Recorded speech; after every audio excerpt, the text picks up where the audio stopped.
Okay, ready when you are. Okay. So this is an individual zone valve. So the valve in here just controls one section. I believe this is actually for the tree bubblers.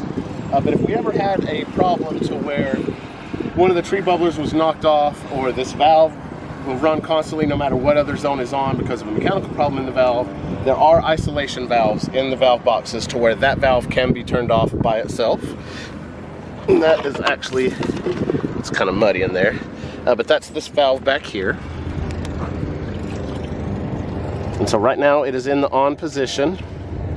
When it's turned perpendicular to the piping, it is off. So right now this valve would no longer receive water even if it was activated. As I mentioned in the controller tutorial, if any time one of these isolation valves is turned off, it is imperative that the zone is unprogrammed in the controller.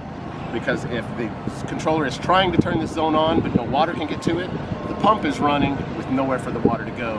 Not good for the system. So anytime one of these has to be turned off, really the only situation I could see that would ever happen is if this valve had an issue to where it was running constantly anytime any other zone was running and was flooding an area out. You would need to shut that off until the valve could be replaced or serviced. But it is extremely important that whatever zone gets turned off here also gets turned off inside the controller program. Where you are. Here for building 1. So we have 2 separate meters. We have one a little bit closer to the back of the property, one a little closer to the building. The one closer to the building is actually the indoor plumbing. So this meter controls everything inside the building, and its backflow valve is this one here in this metal box. The irrigation meter is this one that is further closer to the back of the property. So after we came off of the meter, inside of that box is an isolation valve, just like a regular hose bib type valve. If you turn that valve, it would essentially shut all the water off to the system. Again, if that is ever closed for any reason, it is imperative that the controller is moved to the off position so that the pump is not activated whenever there's no water to feed through the pump. Obviously that would burn it up if it can't run dry. After the isolation valve, this is the irrigation backflow controller. It is an RPZ, or reduced pressure valve.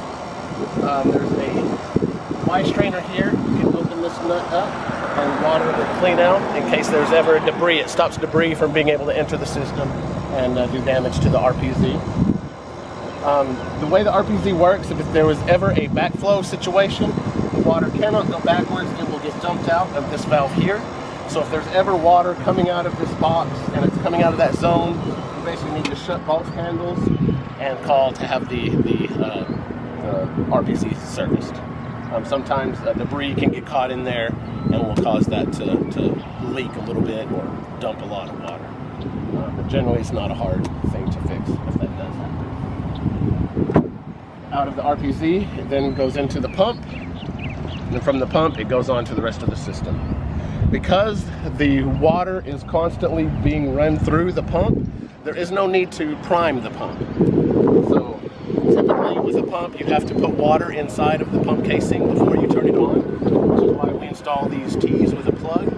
But in this situation, because it does constantly have water, city pressure running through the pump, priming is not needed. So once, like say if you were going to shut the system down for the winter, which we do recommend, you would close the isolation valve, close both of those valves, open up a valve manually to let the system drain out and release the pressure. And then nothing else would need to be done with this other than turning the controller to off. Whenever it's spring and it's time to turn the system back on, basically all you would have to do is open these valves first, open the isolation valve, open the RPZ handles. That would start filling up the system, so the pump would already get water filled into it that way. Once you turn on a zone, everything should run. So that would be the winterization and turning it on. Let me take a look at the irrigation meter. We are in a low area here that holds water. Oh, yeah, it's completely water. Yeah. I don't know if this one would be any clearer. Basically, they look the same. So that's what it looks like over there as well.